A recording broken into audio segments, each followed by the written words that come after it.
परमहंस श्री संत सुरेश बाबांच्या 64व्या महोत्सवाला फुपगाव तालुका नांदगाव खंडेश्वर जिल्हा अमरावती येथे सुरुवात झाली आहे।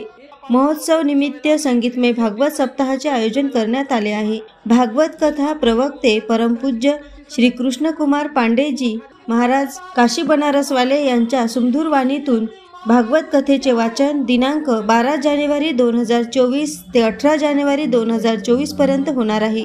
कार्यक्रमाची सांगता दिनांक 19 जानेवारी 2024 ला बाबांच्या पवित्र पादुकांची मिरवणूक व काल्याचे कीर्तन हरिभक्त परायण श्री देवदत्त आढाव महाराज कळम चिंतामणी यांच्या सुमधुर वाणीतून होणार आहे। भव्य महाप्रसादाचे व यात्रा महोत्सवाचे आयोजन करण्यात आले आहे। तरी सर्व भाविक भक्तांनी उपस्थित राहून महाप्रसादाचा लाभ घ्यावा असे परमहंस श्री संत सुरेश बाबा संस्थानचे विश्वस्त मंडळाने सांगितले आहे। एएस न्यूज महाराष्ट्र करिता शिवनी रसुलापूर येथून प्रतिनिधी मिलिंद कडू। तो सोबती लोक तिले विचारले की कोण रे तुझे नवरदेव कसे आहे? हे म्हटले काय सांगू बाई, काहीच नको विचार, तू सांग ना काय झालं। तो म्हणू लागली,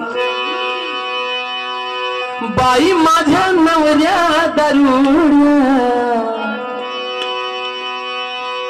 बाई माझ्या नवऱ्या दारुड्या, अगमाय भलताच्या पिदाड्या, अगमाय